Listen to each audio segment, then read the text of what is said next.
प्रभु यीशु मसीह के पवित्र नाम में आप सबको सलाम। खुदावंद आप सबको बरकत दें। आप अपनी बाइबल को जरूर खोलिए और अपने मोबाइल जो है उनको ऑफ मोड पर लगा दें, बंद कर लें। मेरी बहनों, मेरे भाइयों, आज का जमाना, एक ऐसे जमाने में हम जी रहे हैं जिस जमाने में शैतान जो है उसका बोलबाला है, और जो परमेश्वर का नाम है, खुदा का नाम है, वो भी बहुत लोगों की ज़बानों के ऊपर, बहुत लोगों के ज़हनों पर है। लेकिन जब हम प्रभु भोज की बात करते हैं तो प्रभु भोज जो है प्रभु यीशु मसीह की उस कुर्बानी को हमें याद दिलाता है। खुदा यीशु मसीह की कुर्बानी इसलिए हुई ताकि हम लोग उसके द्वारा निजात पा सके, मुक्ति पा सके। और ऐसी बहुत सी चीजें, बहुत सी घटनाएं उस समय घटी जब प्रभु यीशु मसीह ने अपनी जान कल्वरी क्रूस पर दी। उनके महीने जो है उसको समझना बहुत जरूरी है, क्योंकि परमेश्वर का पवित्र पाक वचन जो है बताता है, पहला कुरिन्थियों उसका 11वां बाब उसके 28वें आयत में, इसलिए मनुष्य अपने आप को जांच ले और इस रीति से किस रोटी में से खाए और इस कटोरे में से पिए। रोटी जो है खुदावंद यीशु मसीह का बदन जो तोड़ा गया है उसको प्रदर्शित करता है, और कटोरा जो है वो प्रभु यीशु मसीह के ब्लड को, प्रभु यीशु मसीह के लहू को हमें याद दिलाता है कि उसके खून बहाने से हमारे पाप धुल गए और उसके मार खाने से हम चंगे हुए। शारीरिक तौर पर तो हम चंगे हो जाते हैं और हो भी जाएंगे, डॉक्टरों के द्वारा, मेडिसिन के द्वारा, तंत्र के द्वारा, ढोंगियों के द्वारा, चर्च के प्रार्थना के द्वारा, हर चीज के द्वारा। लेकिन यहाँ पर प्रभु का वचन बताता है, पहले आत्मिक निरीक्षण। आत्मिक निरीक्षण का मतलब है बाहरी तौर पर नहीं, बल्कि अपने आत्मिक जीवन की जांच करें। अगर हम प्रभु के भोज में, परमेश्वर के उपस्थिति में आते हैं, तो प्रभु के वचन में लिखा गया है कि तेरे मजमे में, तेरे पहाड़ पर कौन खड़ा रहेगा? जो मुंह से सच बोलता है और हृदय से सही बोलता है। यहां पर परमेश्वर का वचन बताता है कि जब कल्वरी क्रूस पर प्रभु यीशु मसीह ने अपना सिर नवा करके जान दे दी और ये कहा, हे पिता, मैं अपना आत्मा तेरे हाथ में सौंपता हूं, तो क्या हुआ? वहां पर जो सुबला था उसने बाहरी तौर पर नहीं, अंदरूनी तौर पर अपना निरीक्षण करा, अपने आप को जांचा और ये मान लिया कि ये वाकया ही परमेश्वर का बेटा। जब हम प्रभु की प्याली में आते हैं, ये तो एक यादगिरी है, ये तो सुनने के लिए है, लेकिन लाइव जब प्रभु यीशु मसीह ने अपनी जान दी, जिन्होंने लाइव उसके लहू को बहते हुए देखा, उन्होंने अपने आप को जांचा। उससे पहले जब प्रभु यीशु मसीह कल्वरी क्रूस पर नहीं गए थे, पिलातुस ने अपने आप को जांचा और पिलातुस ने ये बात जो है अपने आत्मिक निरीक्षण के द्वारा कही कि इसमें मैं कोई भी पाप देखता नहीं। हालेलुया। आज परमेश्वर का वचन जो है बाहरी तौर पर हम देखते हैं, अगर मिट्टी की चनाई करके ऊपर प्लास्टर किया जाए तो नीचे क्या है? मिट्टी है। लेकिन जब हम अपने अंदरूनी जो आत्मा है उसको जांचते नहीं,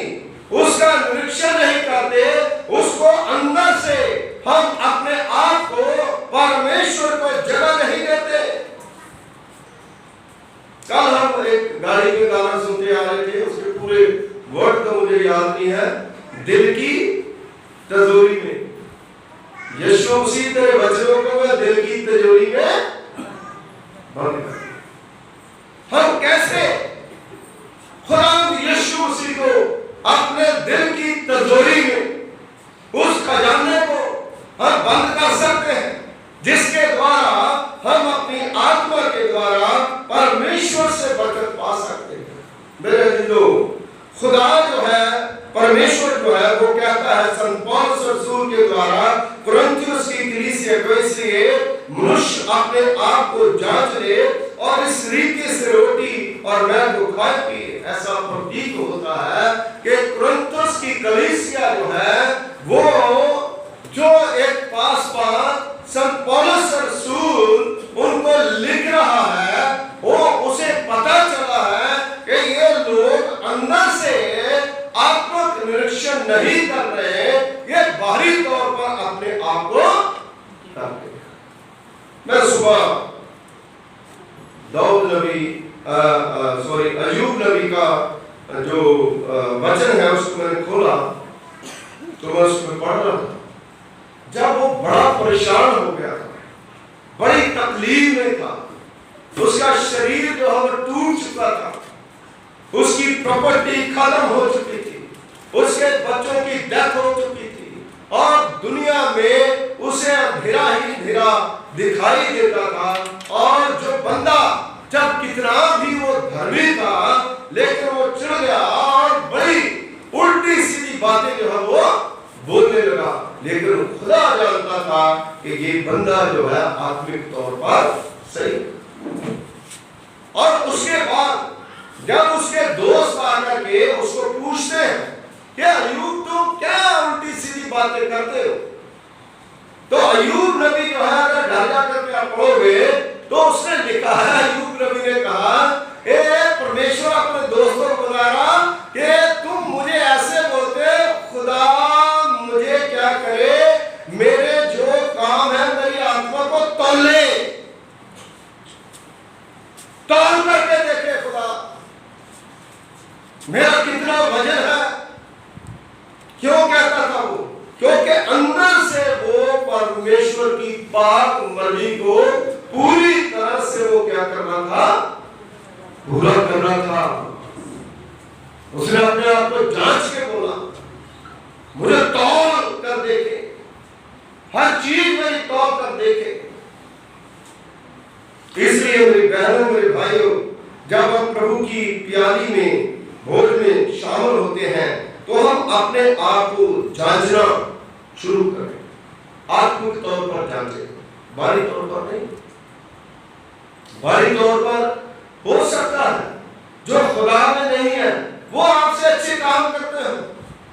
जिन्होंने प्रभु यीशु मसीह को नहीं जाना वो ज्यादा जो है वो हर चीज जो हम कर रहे हैं उससे ज्यादा करते हो। लेकिन जब तक हम लोगों ने यीशु मसीह को नहीं अपनाया, परमेश्वर के पास नहीं आए, अपना आत्मिक निरीक्षण जो हम नहीं करा, तब तक हम कभी भी परमेश्वर के साथ मुलाकात कर नहीं सकते।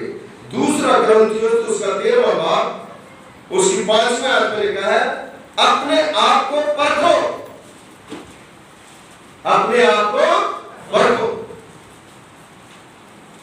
जैसे सुनार जो है वो सोने को किस तरह से परखता, ये असली है या नकली, उसको आग में डालता, भट्टी में डालता, तब उसका फिर पता चलता।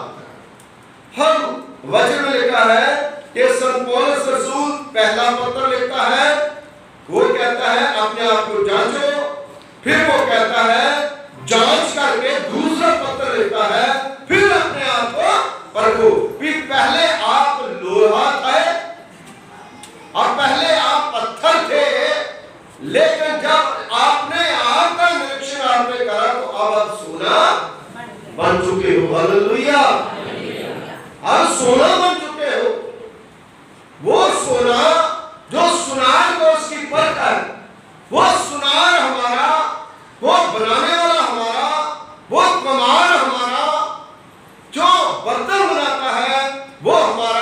परमेश्वर है, वो हमें जांचता है और उसकी नजरों में हम सोना बन जाएंगे। इसलिए संत पौलुस रसूल लिखता है, कहता है अपने आप को परखो कि विश्वास में हो कि नहीं, अपने आप को जांचो। फिर कहता फिर अपने विश्वास को जांचो। दूसरे लोग हमारे विश्वास को जांचते हैं, लेकिन हम लोग अपने आप को पहले अपने विश्वास को जांचना, उसके ऊपर बिलीव करना, और तभी हम सच्चे दिल से खुदा के पास आ सकते हैं। भजन संहिता उसका 23वां भजन उसकी दूसरी आयत में लिखा है, दाऊद नबी क्या लिखता, कहता है, हे यहोवा मुझको जांच और परख, मेरे मन और हृदय को परख। हे यहोवा मुझको जांच और क्यों कहता है? क्योंकि उसे पता है, उसे निरीक्षण करा अपने आप को, कहता तू मुझे परख। हमने कभी ऐसे शब्द अपने खुदा को कहे हैं? हमने कभी खुदा को बोला है? हम ये कहते हैं खुदावंद हमें माफ कर, हम ये कहते हैं खुदावंद हमारी दुआएं सुन, हम ये कहते हैं खुदावंद हमारे बच्चों को आशीष दे, हमारी बीमारियों को दूर कर। हमने कभी ये क्यों नहीं कहा, हे प्रभु, जब हम बहुत ढेर सा काम खुदा के लिए करते हैं, ढेर सी जो बरकतें हैं खुदा के लिए हम लाते हैं, दूसरों को एक रिश्ते जो हम काम करते हैं, उसके बाद हम परमेश्वर को कह सकते हैं दाऊद की तरह, हे यहोवा मुझको जांच और परख।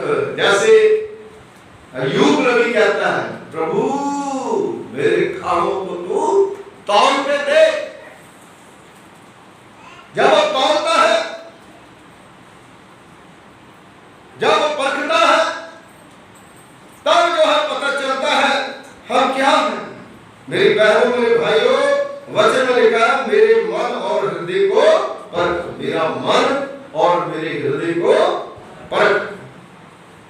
भजन संहिता 139 या 37 उसकी 23वीं आयत में, हे ईश्वर मुझे जांच कर जान ले, मुझे जांच कर जान ले।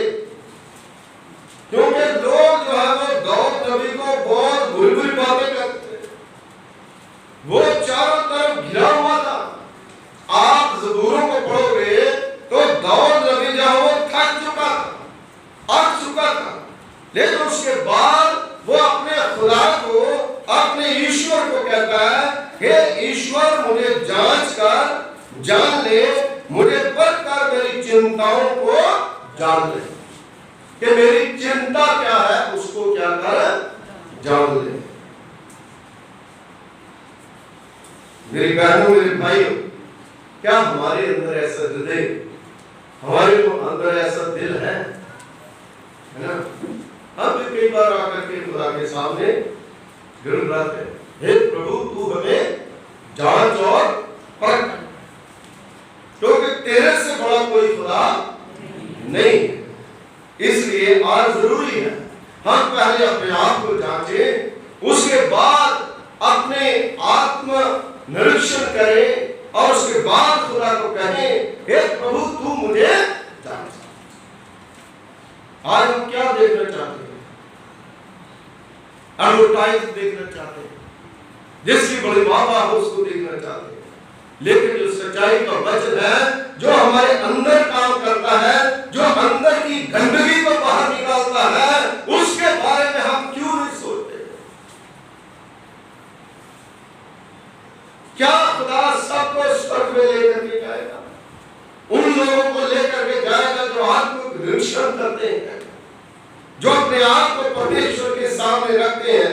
इसलिए प्रत्याशी को प्रार्थना करनी चाहिए, हर इंसान को प्रार्थना करनी चाहिए, प्रभु अपने वचन की खोज निकालने वाली ज्योति मुझ पर चमका दे। वो कहता है, प्रभु अपने वचन की खोज करने वाली, खोज करने के लिए कौन तैयार है?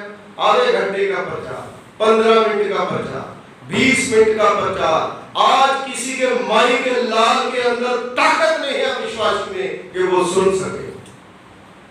आप 1.5 मिनट की जो रियल है ना, जो आपकी क्लिप आती है उसको देख करके उंगली ऐसे घुमाते हैं, है ना, हर बड़ा ये आ गया। लेकिन उसके अंदर जो प्रभु का वचन है, खुदा का कलाम है, दाऊद नबी कहते हैं प्रभु अपने वचन की खोज निकालने वाली ज्योति मुझ पर चिपका। कभी प्रार्थना करी, कभी इस तरह से वचन को पढ़ने की या सोचने की कोशिश करी। यह आत्मिक निरीक्षण तभी तो होगा, है ना। तो वो ऐसी बातें जब हमें कहता है उसके ऊपर गौर करना। अपने को परखने का अर्थ है जांचना, सावधानी पूर्वक जांच पड़ताल करना, खोज करना और अपनी परीक्षा करना कि दिन चढ़ा है और शाम तक हमने क्या अच्छा करा है, क्या बुरा करा है। कभी सोचा? बुरा बुरा बुरा बुरा बुरा बुरा बुरा करके और उसके बाद शाम को 2 मिनट करके हम लेट जाते हैं कि खुदा हमारा नौकर है जो हम पूरा दिन शराब पिए, पूरा दिन गंदगी करें, पूरा दिन बुरे काम करें और शाम को 2 मिनट हाथ जोड़ के हम दुआ करके सो जाए तो खुदा हमारी सो लेगा। ऐसी दुआ खुदा कभी जांचिए ना अपने आप को, क्या प्रॉब्लम है, परखिएगा हमें क्या करा, क्या कर रहे हैं, क्या करने के लिए जा रहे हैं। आज देखिए दुनिया में कितनी मौतें हो रही है ना। एक मृत्यु इधर हो गई जवान, है ना, एक वो बुजुर्ग हमारे चले गए। एक पादी साहब ने मुझे सुबह फोन करा ना, तो वो कह रहे थे कि हमारे कलीसिया में भी जवान बच्चा, 2 छोटे छोटे बच्चे, ना वो शराब पिए ना कोई कुछ नहीं करे, और वो बाथरूम में गया और बाथरूम में जाके अटैक हो गया वहीं पर। क्या है जिंदगी बदलेगी भाई? यीशु मसीह का ब्लड जो है वो हमें जीवन देता है, हमें जिंदा रखता है और मरने के बाद हमारा प्रभु का स्मरण काम है। इसलिए मेरी बहनों मेरे भाइयों, वचन में लिखा है कि सावधानी पूर्वक अपने आप की जांच पड़ताल करना, खोज करना और अपनी परीक्षा करना बहुत ही जरूरी है। चाहे वो नौजवान हो, चाहे वो पेरेंट्स हो, चाहे वो बुजुर्ग हो, चाहे वो किसी भी उम्र के हों, हमें अपने आप को जांचना बहुत ही जरूरी है। अगर हम अपनी डायरी लिखें और डायरी में जो हम काम करते हैं लिखें तो सर के बाल से ज्यादा जो है वो हमारे गुनाह लिख डालेंगे। इच्छाइयां कितनी लिखेंगे, है ना, कितनी इच्छाइयां लिखेंगे। हम तो बैक चले जाते हैं, हम तो पीछे चले जाते हैं। इसलिए मेरी बहनों मेरे भाइयों, जब हम प्रभु की प्याली में शामिल होते हैं अपने आप को जांचें। और 3-4 पॉइंट मैं आपको बताऊंगा हमें किसकी जांच करनी चाहिए। अपनी जांच करनी, किसी बिलीवर की जांच करनी है। किसको जांचना है? किसी प्रचारक की जांच करनी है, किसी की पत्नी की जांच करनी है ना? सिर्फ बच्चों की जांच करनी है, अपने पड़ोसियों की जांच करनी है, या फिर हमने स्वयं की जांच करनी है। खुदा के कलाम में वचन में लिखा है कि जो प्रभु की प्याली में शामिल होने के लिए आता है वो अपनी अपनी क्या करे? जांच करे, अपनी अपनी जांच करे, है ना? तो हम लोग अपनी आत्मा के साथ खेल रहे, खिलवाड़ कर रहे। अगर हम सबने मरना है, मरने के बाद हम क्या करें? क्या हम वो झेल पाएंगे जो नरक की आग है? क्या बर्दाश्त कर पाएंगे? इसलिए मेरी बहनों मेरे भाइयों, वचन में लिखा है पड़ोसियों की जांच ना करें, अपने बहन भाइयों की जांच ना करें, क्योंकि रिश्तों में बहुत दरारें पड़ जाती है। आपको पता है वचन में, खुदा के कलाम में लिखा है, यूसुफ के भाइयों ने यूसुफ को क्या करा? बेच दिया। और यूसुफ के साथ इतने अत्याचार हुए, लेकिन वो कैद खाने में भी रहा। लेकिन उसके बाद यूसुफ जो है उसको बड़ी खुदा ने आशीष दी, बड़ी तरक्की जो है उसको दी। लेकिन उसके बाद क्या हुआ कि यूसुफ के भाई और जिस देश में रहते, जिस शहर में रहते थे, वहां पर अकाल पड़ गया। अकाल पड़ गया। जब अकाल पड़ गया तो उनको जाना किसके पास पड़ा? जिसको उन्होंने बेच दिया था। हालेलुया। यीशु मसीह को 30 सिक्कों से बेच दिया, उसी के पास लोगों को खाना पड़ा। यूसुफ को उसके भाइयों ने बेच दिया और उसी के पास उनको जाना पड़ा। और वचन में लिखा है कि जब उसने अपने भाइयों को देखा, जब उन्होंने सब कुछ देखा, तो अपने बाप के लिए पूछा। बिन्यामीन को देखा जिसके साथ वो रोटी खाता था, अपने भाई को। तो यूसुफ जो है उसका मन भर आया, वचन में लिखा है उसका मन भर आया। फिर भी उसका मन भर गया क्योंकि वो एक थाली में खाते थे, एक ही जगह पर रहते थे, परमेश्वर का नाम लेते थे। मन भर आया और भाग करके अपने अंदर कोठरी में चला गया। तो वहां जाकर के आंसू बहा बहा के रोने लगा। मेरी बहनों, मेरे भाई, उस समय उसके जो भाई थे उन्होंने आत्मिक निरीक्षण करा अपना कि हमसे बहुत बड़ी गलती हुई है, हमें ऐसा नहीं करना चाहिए, हमें अपने आप को जांचना चाहिए, हम क्यों ऐसा कर रहे हैं। आज सुबह एक और हवाला मैंने वचन से पढ़ा, इतिहास में, दूसरे इतिहास में, शायद मैं गलती अगर उनको ठीक में, तो वहां पर प्रभु के वचन में लिखा है कि सुलेमान जब पहला मुकदमा उसके पास आया, 2 वैश्या औरतें थी, ऐसा बाइबल में लिखा है, और दोनों एक कमरे में रहती थी, दोनों के बच्चे हुए। एक का बच्चा मर गया, उसके जब उसने करवट ली उसके नीचे आके उसने मरा हुआ बच्चा जो है उठा करके दूसरी के साथ डाल दिया और दूसरा बच्चा जो है अपनी और रख लिया जिंदा। और जब वो दोनों जाग उनकी खुली तो उस समय वो एक दूसरे से लड़ने लगे। वो कहती है मेरा बच्चा है, ये कहती है मेरा बच्चा है, दोनों में झगड़ा हो। लेकिन सुलेमान बादशाह जो है उसको खुदा ने बड़ी अकल दिलाई और बुद्धि दी। जब उसके सामने जो पहला फैसला आया तो सुलेमान बादशाह ने कहा भाई ये किसका बच्चा है? वो कहती मेरा है, ये कहती मेरा।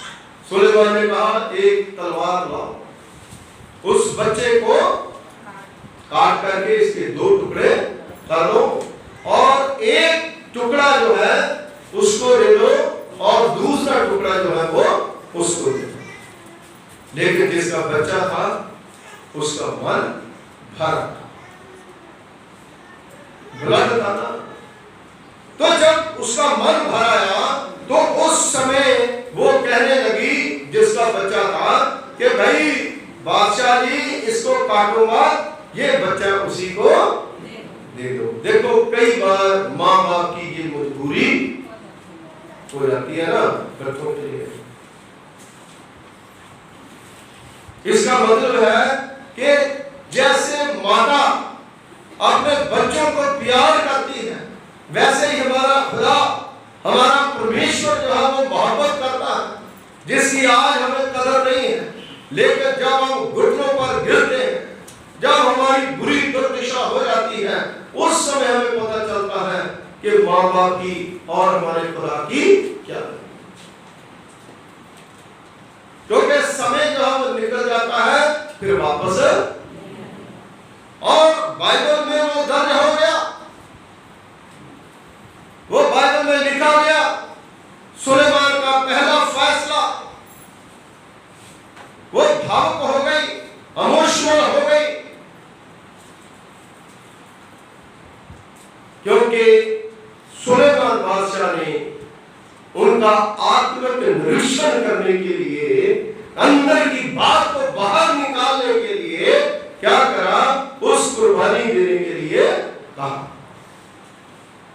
खुदावंद यीशु मसीह जो है, उसने कुर्बानी इसलिए दी कि हमारा आत्मिक निरीक्षण हो सके, हमारा पाप जो है उसके द्वारा धुल सके और हम लोग जो है बचाए जा सकें। क्योंकि ये पवित्र शास्त्र की आज्ञा है। अनुचित रीति से खाना, जो बाइबल में लिखा है, दंड, दुर्बलता, रोग, संसार की मृत्यु लाता है। ये परीक्षण ही होता है जो पाप को खोज निकालता है और फिर पश्चाताप की ओर आकर्षित करके उसे दूर करने की प्रेरणा देता है। अपना आत्मिक निरीक्षण। अगर हम ऐसे गलत तरीके से आत्मिक निरीक्षण करने के बगैर इसको ऐसे समझते हैं जैसे हम आलू और बैंगन खाते हैं, जैसे हम घर की रोटी खाते हैं, ऐसा अगर समझते हैं तो वचन में लिखा है कई संसारिक बीमारियां, कई प्रकार की मृत्यु, कई प्रकार की दुर्घटनाएं, कई प्रकार की चीजें जो है, दंड जो है, उसको लेकर के हम अपने घर चले जाते हैं। इसलिए अपने आप को वचन कहता है जांचें। मैं किस प्रकार अपनी जांच कर सकता हूँ? स्वयं से कुछ संबंधित प्रश्न पूछ सकता हूँ। कई बार कहते हैं मैं कैसे अपनी जांच जो है वो करूं? अपनी जांच करना लोग कहते हैं कि कठिनाई है, लेकिन अगर हम सोच लेते हैं कि अपनी मैंने निरीक्षण और जांच करना है और खुदा को अपने पाप, खुदा को अपनी बदियां जो है उसका पश्चाताप करना है, तो इससे आसान बात और कोई है ही नहीं। कोई बड़ी बात नहीं। जक्कई ने क्या करा? अपना आत्मनिरीक्षण करने के लिए कौन सी कोई फोर्स बुलाएगी, कोई बहुत बड़ा फंक्शन जो हो कराएगा, बहुत बड़ी जो है वो जनता इकट्ठी करेगी, बहुत बड़ा टेंट लगाया गया, बहुत बड़ी जो है वो खाने बनाए गए हैं। क्या करा उसने? सिर्फ अपने दिल से, अपने मन से उसने कहा कि मैं प्रभु को देखना चाहता। तब प्रभु को पता चल गया और उसने अपना आत्मिक निरीक्षण कर लिया। आज मुझे और आपको जरूरी है कि हम भी इस तरह से अपने आप को जांचें। जो मैंने गलत कर रहा हूं उससे अपने आप को रोकें, है ना? आपके पास कई ऐसी चीजें हैं जो गलत रास्ते पर हमको लेकर के जाती है। हमें कोई नशे की लत है तो हम अपने आप को रोक सकते हैं।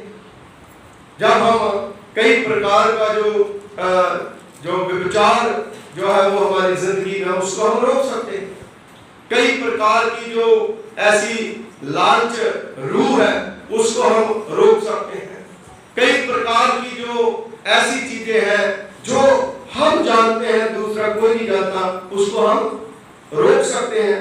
जब हम रोकने की कोशिश करेंगे, हम रोकेंगे प्रभु यीशु मसीह में, तो तब हमारा ग्राफ प्रभु में बढ़ता जाएगा और शैतान जो है वो शर्मिंदा हो जाएगा। Hallelujah, hallelujah. क्या मैं वास्तव में और सच्चाई के साथ प्रभु यीशु क्रिस्त पर विश्वास रखता हूं? वास्तव में वैसे तो सारे कह देते हैं, सब लोग कह देते हैं, है ना? सब लोग अपने मम्मी पापा को कह देते हैं, हाँ मम्मी पापा मैं तुमसे बहुत प्यार करता हूं, मैं तेरी हर बात, मैं कुछ भी गलत और होता सारा उल्टा है, झूठ है, वो बदनसीबी है। ऐसे ही हम खुदा को कहते हैं, दिखावे के लिए हम कहते हैं। एक मिनट सॉरी। तो परमेश्वर जो है, खुदा जो है, अपनी उस आवाज को जो कहती है कि हमें आत्मा का निरीक्षण करना चाहिए, वो मेरे तक और आपके तक पहुंचाने की पूरी कोशिश करता है। हम कहीं पर भी हो, खुदा जो है वो अपनी आवाज जो है हमारे तक पहुंचा सकता है और पहुंचा रहा है। इसलिए मैंने जो बता रहा था कि जैसे मोबाइल जो है वो सबसे ज्यादा बेड़ा घर पे जो है वो पंजाबी का शब्द बेड़ा घर। जो बच्चा मोबाइल के साथ चिमड़ा रहता है 24 घंटे, उसकी जिंदगी में कभी उजाला आ ही अंधेरा ही अंधेरा खत्म हो जाएगा धीरे धीरे। जैसे कीड़ा खाया जाता है ना, किसी चीज को आप कोई चीज रखो, कीड़े आते हैं, कीड़े आधे घंटे बाद जाके देखो सारा खत्म, उनको कोई बचा नहीं सकता। अच्छे कामों के लिए चीजें जो है उसको इस्तेमाल करो, बुरे कामों के लिए जब हम कोई भी चीज को इस्तेमाल करते हैं तो हमारा खुदा भी बचा सकता है, क्योंकि खुदा चाहता है कि आप लोग प्रभु के लिए, परमेश्वर के लिए जो भी चीजें आपको उपलब्ध खुदा ने कराई है, उन चीजों का सही इस्तेमाल करें और अपने आप को जांचें। मेरी बहनों, मेरे भाइयों, वचन लिखा, क्या मैंने वास्तव में परमेश्वर के परिवार में नया जन्म पाया है? ये भी एक जांचने का विषय है। आप सोचिए, क्या नया जन्म पाया? यीशु मसीह में नया जन्म पाया?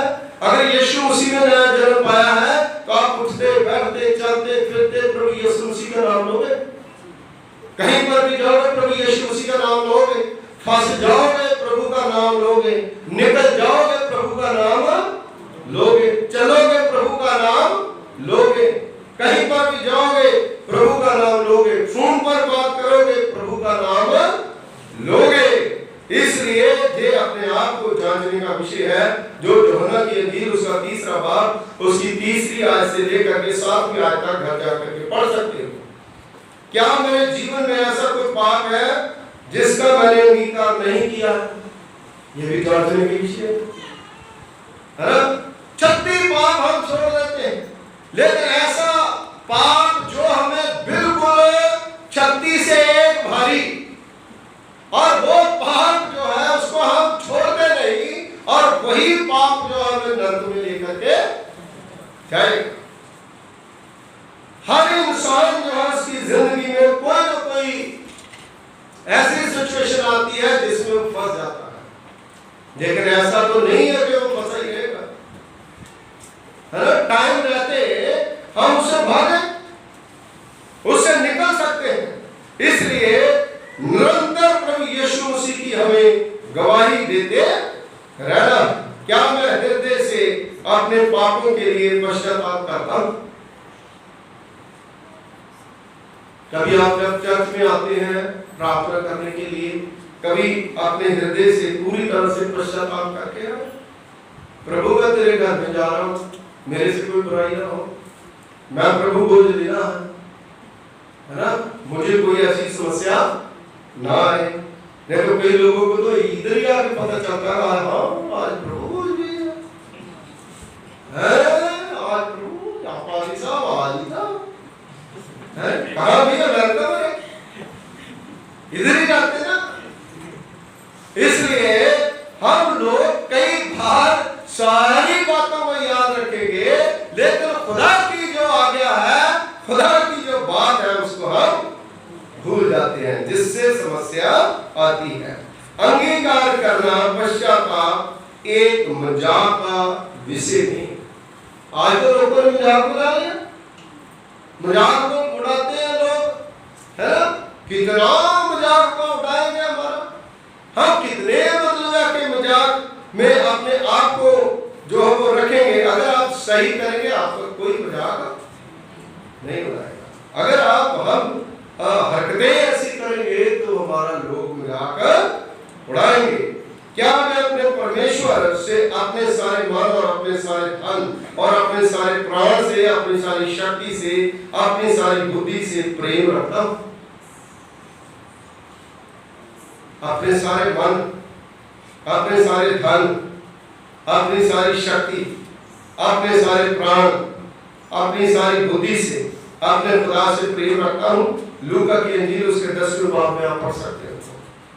ये चीजें करनी हमें बहुत ही जरूरी, ये जांचने का विषय है। क्या हमारे प्राण, हमारी शक्ति, हमारा सारा मन जो है वो किधर रहता है? क्या मैं अपने पड़ोसी से अपने समान प्रेम रखता हूं? लूका 10 में हमारा पड़ोसी कौन है? हमारा पड़ोसी वो है जो हमारे आज्ञाकारी में, प्रभु में चलता है, दुआ करने वाला, प्रार्थना करने वाला, प्रेम रखने वाला। क्या मैंने उन लोगों को क्षमा कर दिया है जिन्होंने मेरे विरुद्ध पाप किया है? ये भी एक अपने आप को जांचने का विषय है। क्या मैं हृदय से मसीह की आज्ञाओं के प्रति व्यक्तिगत रूप से आज्ञाकारी हूं? व्यक्तिगत, अपना, मैं, आप, अकेले के लिए सब। क्या हम खुदा के वफादार हैं? क्या हम परमेश्वर की आज्ञाकारी हैं? प्रचारक की आज्ञाकारी हैं? हम गीत गाते हैं, निर्जनों की स्तुति लेते हैं, संडे स्कूल में अपने बच्चों को भेजते हैं, गवाही देते हैं, अपना दसवां देते हैं। क्या करते हैं? जो भी हमारी जिम्मेदारियां हैं उसको क्या हम निभाते हैं? क्या मैं इस प्रभु भोज की तैयारी के लिए आज्ञाकारी रहा हूं? कभी नहीं। एक दो दिन पहले कि 2 दिन बाद प्रभु भोज है, एक चैप्टर में पढ़ूंगा और दुआ करूंगा, हे प्रभु मैं प्रभु भोज में शामिल होने के लिए जा रहा हूं, मेरे सारे पापों और गुनाहों को क्या कर, क्षमा कर। मेरी बहनों, मेरे भाइयों, रोटी और दाखरस 2 पदार्थ हैं जिसका शरीर और लहू के प्रतीक के रूप में प्रयोग किया गया। 2 पदार्थ है यहाँ, रोटी और लहू। ना हम तथ्य परिवर्तन की शिक्षा देते हैं। वो बहुत से चर्च को कहते हैं कि ये सचमुच का ही लहू बन जाता, सचमुच ही यीशु मसीह की बदन बन जाती है। ये बिब्लिकल नहीं है। सिर्फ हम पवित्रता के साथ आते हैं। वचन में लिखा है कि हम उसकी यादगिरी में, स्मरण के लिए अपने आप को जांच करके आते हैं। इसलिए हम याद करते हैं कि प्रभु ने हमारे लिए उस कुर्बानी को दिया है। हम इन तथ्यों में किसी रहस्य में, शक्तिगत तथ्यों में परिवर्तन का स्पष्ट रूप से इनकार करते हैं। ताकत किसमें है? दुआ में, आपके शब्दों जो आपके मुंह से निकलती है, शक्ति। रोटी, अखमीरी रोटी जो इस बात का चिन्ह है कि पाप दूर कर दिया गया है। इससे हम प्रकट करते हैं कि प्रभु भोज के बाद हमें शुद्ध और पवित्र जीवन व्यतीत करना चाहिए। हालेलुया। प्रभु भोज जब हम ले लेते हैं तो हमें पवित्र जीवन व्यतीत करना चाहिए। जब विश्वासी ने अपनी जांच कर ली है तो ये दावा भी किया है कि लहू ने न केवल उसके पाप की अभिलाषा भी हटा दी है, तो ये स्व इच्छा और शुद्ध हो गया। बिल्कुल शुद्ध हो जाता है इंसान और परमेश्वर के पास आता है। इसलिए विश्वासी को प्रभु की संगति करने का बल जो है वो मिलता है। दुगने वो बल जो है शक्ति पाते हैं। आज मेरी गाना में गा रहा था, आज मैं प्रार्थना कर रहा था, दूसरे दिन, तीसरे दिन हमारी दुआ में, प्रार्थना में वो ताकत जो है वो बढ़ती जाती है और वो बदलता सारा कुछ जाता है और हम शक्तिशाल बन जाते हैं। इसलिए मेरी बहनों, मेरे भाइयों, प्रभु भोज की मेज में हमें आना, उससे पहले हमें अपने आप को जांचना बहुत ही जरूरी है। कुछ लोग जो है संडे को क्या करते हैं, मैं आपको बता रहा हूँ, आप प्रभु की टेबल है ना, प्रभु की भोज को यहाँ पर भी आने के लिए वो कहते हैं कोई नहीं, 1 महीना निकल गया, दूसरे महीने हम प्रभु भोज ले लेंगे, कोई बात नहीं। कहाँ जाएंगे? बाजार जाते हैं, मॉल जाते हैं, साड़ियाँ देखते हैं, हरी रसगुल्ले खाते हैं, हरी सारी खाइए, लेकिन प्रभु का टाइम जो है वो क्यों भाई, खुदा का टाइम जो है, प्रभु की जो मर्जी है उसको टाल करके आप बाजार जाएंगे, आप साड़ियां लेके आएंगे, आप सब कुछ ही करेंगे, हर चीज जो है वो आप करेंगे, लेकर प्रभु के पास नहीं आएंगे तो अपने आप का आत्मनिरीक्षण आप कैसे कर सकते हैं? कैसे आप कर सकते हैं? कुछ अखाड़े में चले जाते हैं, कुछ जुए की मेज में चले जाते हैं, कुछ गलत मतलब लेकर के प्रमाणों को ढूंढते फिरते हैं, कुछ लोग जो है कई प्रकार से सिनेमा जो है वो देखने के लिए चले जाते हैं। इसका मतलब है आप लोगों ने उद्धार करता प्रभु यीशु मसीह की क्रूस का जो कलवरी क्रूस पर उसने खून बहाया है उसका आपने इनकार कर दिया। हमें प्रभु भोज की मेज में प्रार्थना के स्थान पर जाना चाहिए, हालेलुया, हमें सुनना चाहिए। इस आशीष को अधिक गहन होने दीजिए, अधिक गहन होने दीजिए। अब पादरी प्रचार करता है, जब पादरी साहब बोलते हैं तो क्यों मतलब बता रहे हैं?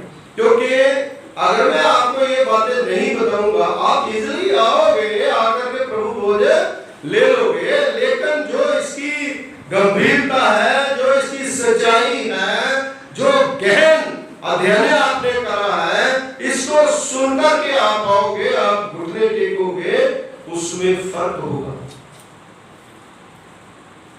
क्योंकि आप लोगों ने सुन लिया, आप लोगों ने दिल में मान लिया कि मेरा प्रभु जो है उसने कलवरी क्रूस पर अपनी जान दी है, वो मुझे आशीष देने के लिए जा रहा है। हमें अपने मसीह जीवन में प्रगति करते हुए मसीह में प्रतिदिन विजय के स्थान पर पहुंचना बहुत ही, विजय का स्थान बहुत, जीत का स्थान चल खुदा की संगति प्रभु के घर में।